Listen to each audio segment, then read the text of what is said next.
Monsieur le Président Jean-Guy, vous avez souhaité réagir aujourd'hui dans un premier temps par rapport à une information qui a été relayée sur les réseaux sociaux, mais aussi par certains médias traditionnels, et qui disait que vous étiez en train de fermer la sécurité sociale de Marie-Galante. Qu'en est-il exactement? Tout d'abord, je voulais vous remercier pour votre présence, pour apporter des réponses sûres à la population de la Guadeloupe en matière d'accueil. Vous savez, un conseil d'administration et un président, je suis guadeloupéen, vous pensez que moi, je vais signer, faire voter une délibération pour fermer des accueils de la sécurité sociale, un service public? Jamais de la vie. Ce n'est pas possible. Vous n'allez pas trouver une délibération au sein de ce conseil d'administration où on a voté pour fermer des accueils de la sécurité sociale. Par contre, vous allez trouver une délibération le 6 octobre 2020, je précise la date, où nous avons voté un schéma directeur de la relation usagée en choisissant la proximité et aussi le aller vers pour pouvoir mieux servir les gens, être beaucoup plus proche, être beaucoup plus performant envers cette population fragilisée. Il faut être au cœur de l'humain. Pour moi, être au cœur de l'humain, c'est d'être plus proche des gens, pour pouvoir comprendre les gens, faire face à leurs problématiques, à leurs difficultés qu'ils rencontrent au quotidien.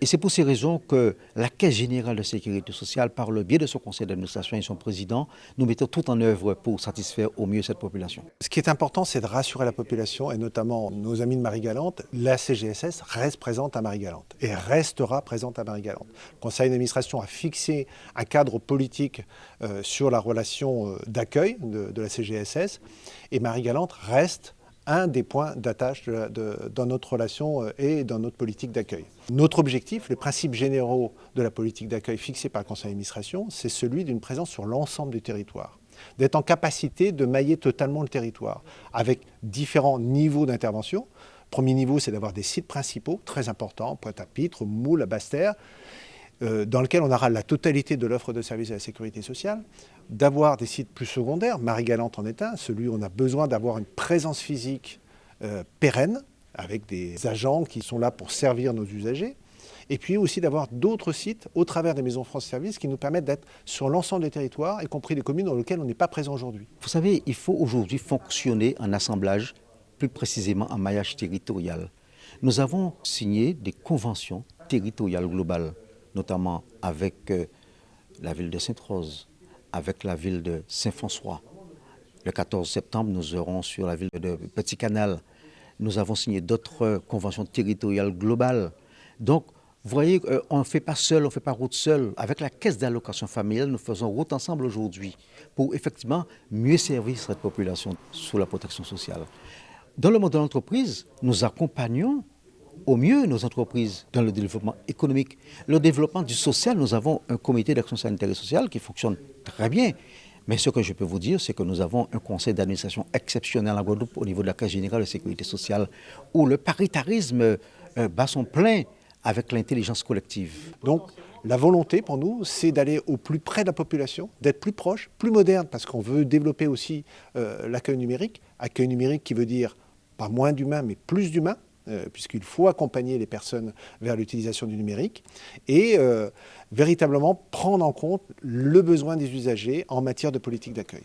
La crise Covid a été une période difficile pour tout le monde. Ça a été difficile aussi pour toutes les administrations parce qu'il a fallu s'adapter à la crise Covid. Nous avons dû mettre en place du télétravail, par exemple, qui n'existait pas à la CGSS de Guadeloupe. Nous l'avons mis dans un temps record. Il faut saluer le travail qui a été fait par toutes les équipes techniques, mais aussi tous les agents qui se sont mobilisés pour maintenir le service public. Le service public a été maintenu dans de bonnes conditions au regard de la crise, avec des résultats plutôt satisfaisants, en tout cas des résultats en progrès, parce que c'est l'investissement de nos salariés, de nos agents, qui sont très mobilisés, très disponibles pour servir au mieux le public de Guadeloupe. Monsieur le directeur général, si vous avez un message adressé aux Guadeloupéens qui vous regardent, quel serait ce message?